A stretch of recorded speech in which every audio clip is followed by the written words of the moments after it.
Guys, hii story nimekuja nayo ndo story imetrend saizi kwa mitandao, ina trend kutrend. Kitu ya kwanza, unaona huyu ni deputy president, Professor Kithure Kindiki. But now Gen Z hawataki kujua wewe ni deputy president. Baada ya jamaa baada ya Professor Kithure Kindiki kusema kwamba yeye ako na base. Unajua watu walikuwa wanasema kwamba huyu jamaa ana sauti, anaongea kama mwanamke. So baada ya Kithure Kindiki kusikia hivyo, then aliamua ku speak out. Akasema kwamba yeye ako na base. Na ukiangalia chenye Gen Z wamemfanyia baada ya kuzungumza, then ndo story ina trend kwa mitandao. Na sitaki kujaribu kuswipe. Hiyo ndio point number 1 tutaangalia. Number 2 tunaangalia Natembeya. Amekuwa charged over maize scandal in Trans Nzoia County. Na ndio maana unaona yesterday William Ruto alikuwa na meeting na governors pale State House, but Governor Natembeya hakuwa pale because alikuwa anajua anaenda kuface case today. So chenye William Ruto anafanyia Natembeya, he is not going to manage.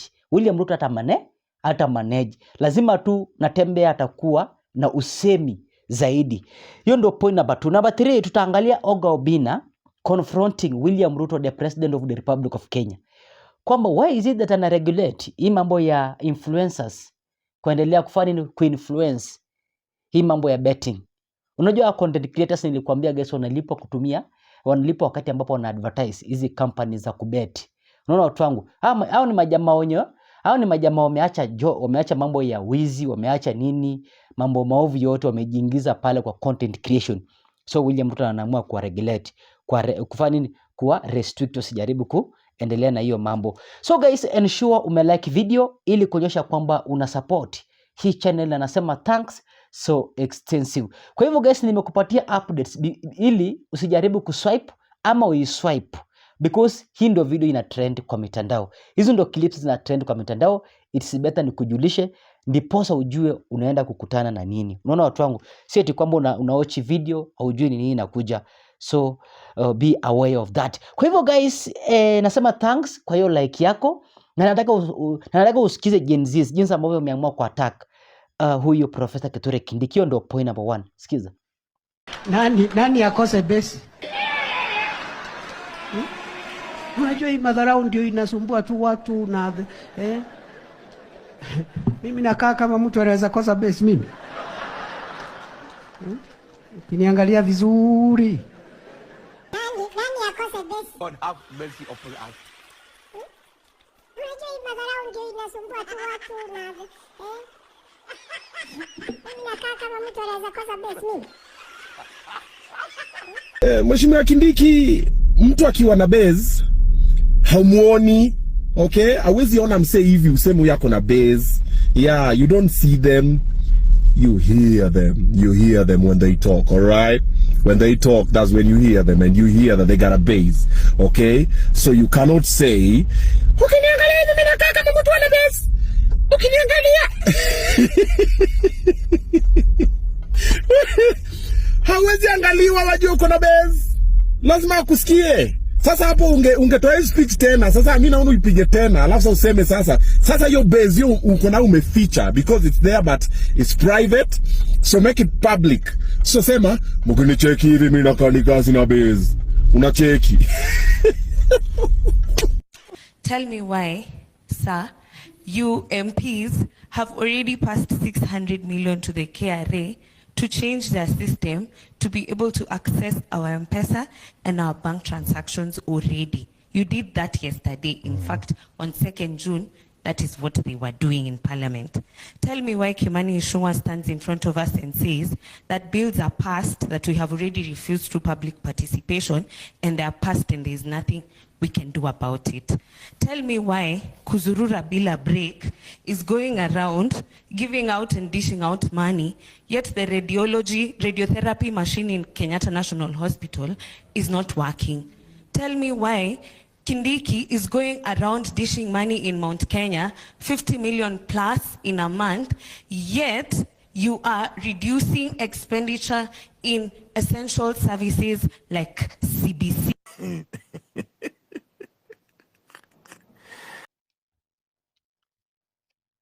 Unaona watu wangu, you can just imagine hawa ni Gen Zs wamekuwa wakifanya nini, waki-attack huyu deputy president. Unajua hao Gen Zs pia bado wanaendelea kufahamu ya kwamba huyu Profesa Kithure Kindiki aliappointiwa, hakuelektiwa kama Rigathi Gachagua. Bado wanajua Rigathi Gachagua ndio bado deputy president of the Republic of Kenya.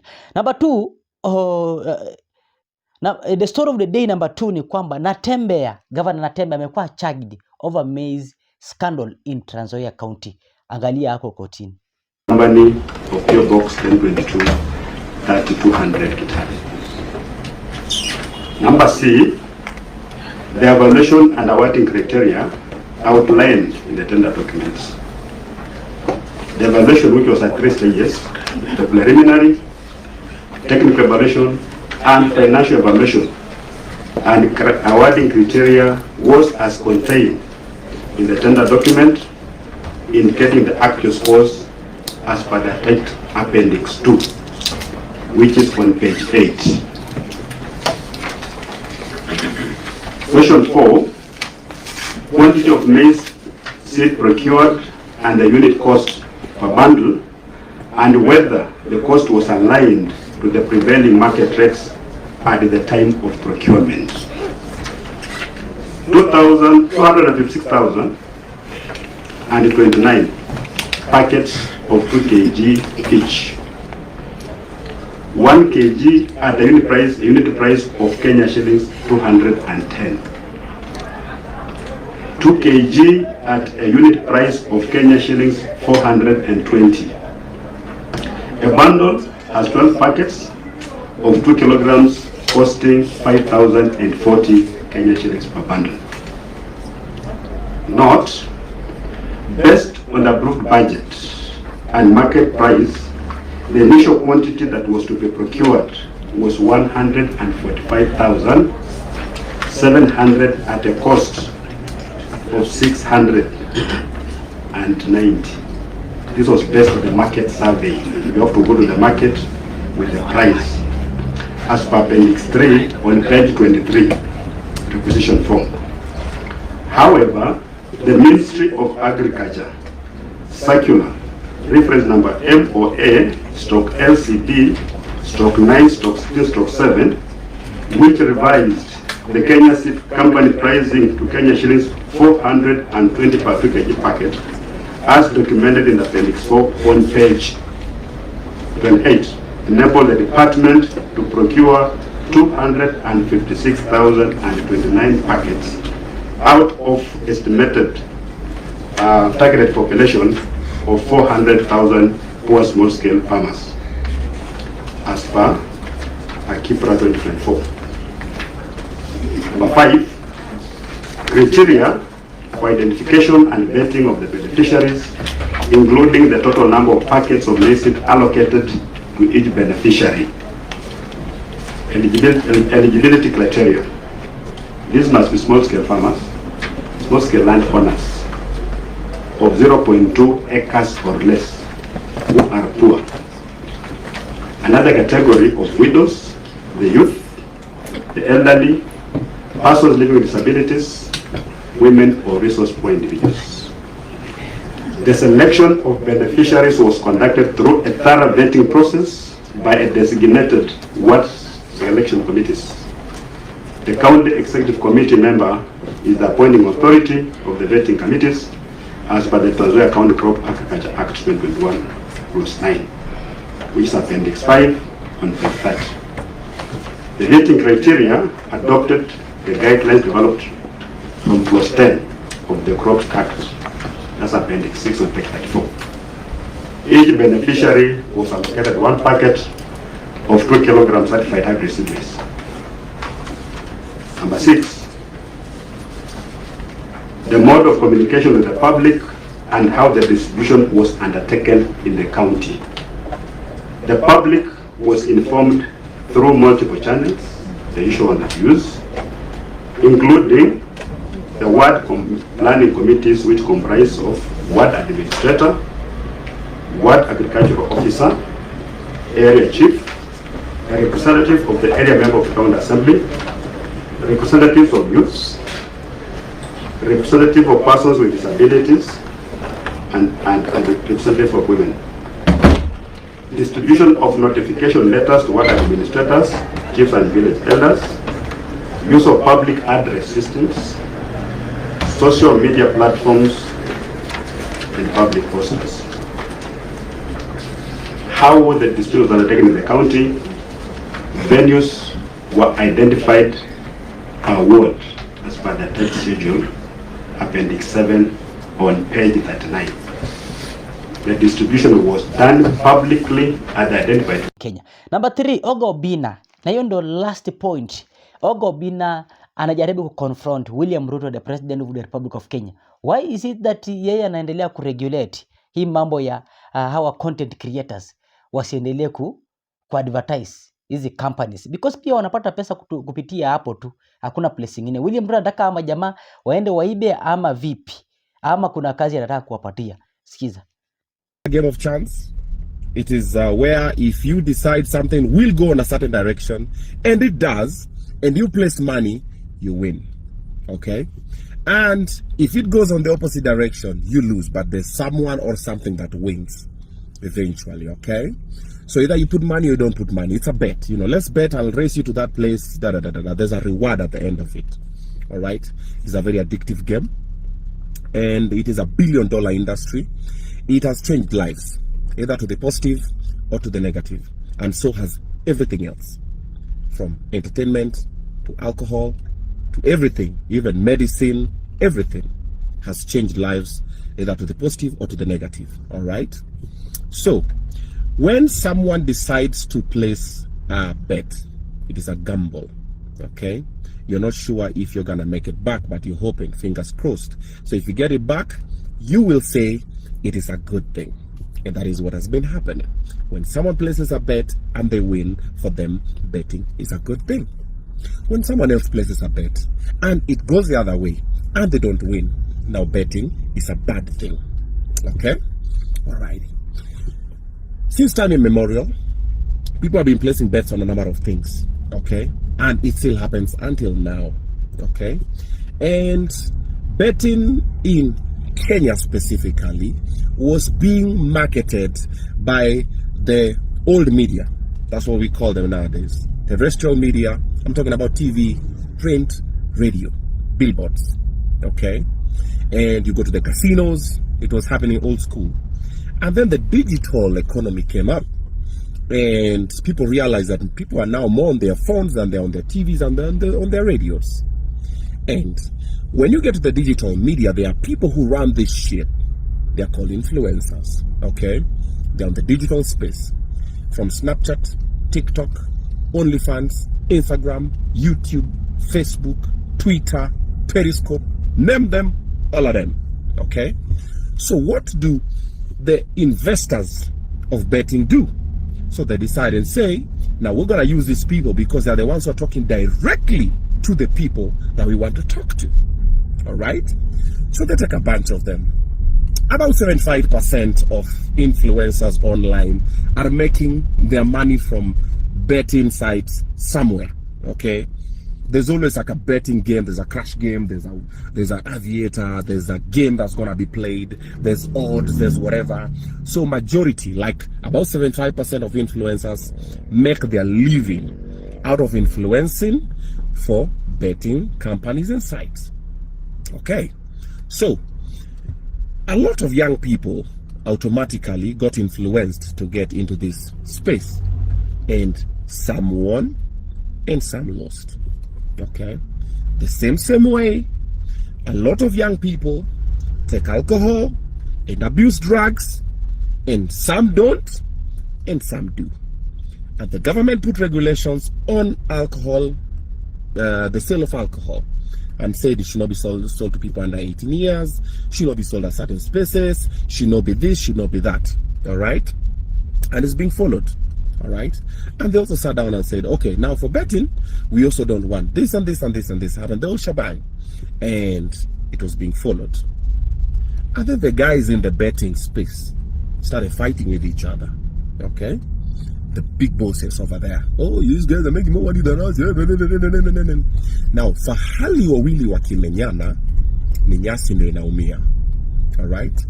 So when that started happening up there, there's a lot of issues that were, okay, what do you want us to do? Okay, now let's put a hold on it because it's gonna get messy and everything. And when those two Fahalis are fighting, every other person is suffering the consequences. Okay? And because the government, most of the time, we know them, they don't like to do due diligence. It's just, I'll be paid at the end of the month. Let me just sign this thing. Let's pass it over. Let's move into another thing. They don't take time to calculate, think, rethink, re-strategize, come up with better ways to regulate betting or gambling, as you'd call it. Okay? So what do? They throw over a blanket and say, hey, we're suspending this thing for a month. That was a month ago. We're going to figure out what's going to happen. So they say nobody's going to market nothing on that concerns betting. And guys comply. And all our contracts are cancelled for about a month. And a lot of influencers suffered. They were like, yo, what's going to happen? What's going to happen? Everybody's on the edge. Alrighty? And then about a few days ago, they do a memo. And the memo now says, there's no use of influencers in advertisements. Okay? There's no use of influencers in advertisements. So that means if there's an advert, okay, an influencer should not be in it. So this is someone who worked hard in their life so they can become influential, so they can use their influence to make money and take care of their families. But now they've gotten the influence, you're taking the bread off their mouth by telling them now you cannot use your influence to influence nothing. All right? So everybody's confused. Okay? So people are like, okay, so what's gonna happen? So who's going to be used to do the adverts? Is it AI?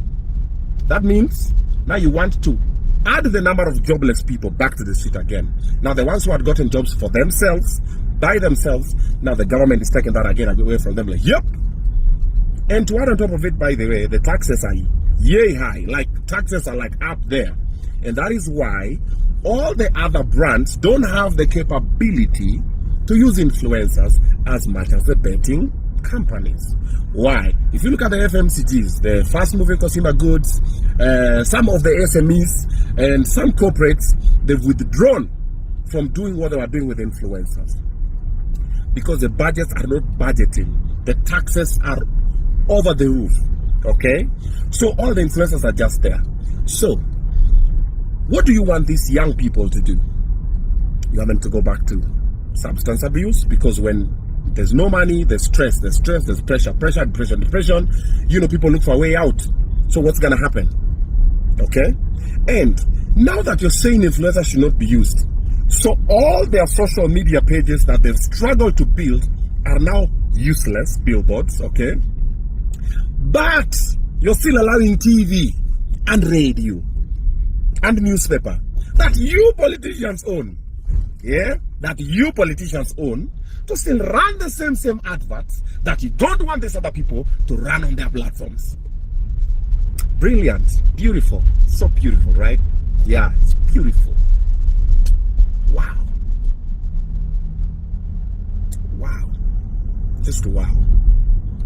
And somewhere you're sitting down and you're thinking, yo, that's the solution. Yeah, we did it. Yeah, you know, we're trying to help the young people. If you wanted to help the young people create jobs, why are they disappearing in gambling and alcohol abuse and everything? Because they are jobless. They don't have purpose. If someone does not have purpose, they distract themselves with pleasure. That is what happens. That is why people are looking for make money quick schemes. Because the government is not working. You're not doing your job. If you did your job, young people will not be doing all these things they're doing. So, instead of going and making sure that someone is busy creating something, whatever they've created for themselves, you're taking away from them again. Government is always shooting itself on the foot. Good luck with that. Personally, I don't support that ban. I think it's useless, it's stupid, it is slow-thinked, if there's a word like that. Sometimes you guys, in the government, just think it through. You know, just go like, okay, what if we would find a better way to? What if we would try and what? You the guys don't have what if. It's either your way or the highway. 2027 tuko na nyinyi, actually 2026. We here, baby. We here. Yep, I've made my decision right now. Let's go get it. Let's go get it, man. Yeah. So sad, man. So sad. I'm actually very pissed right now. But it's fine. I'm gonna see you guys on Saturday for my special. Yeah. Come through. See ya.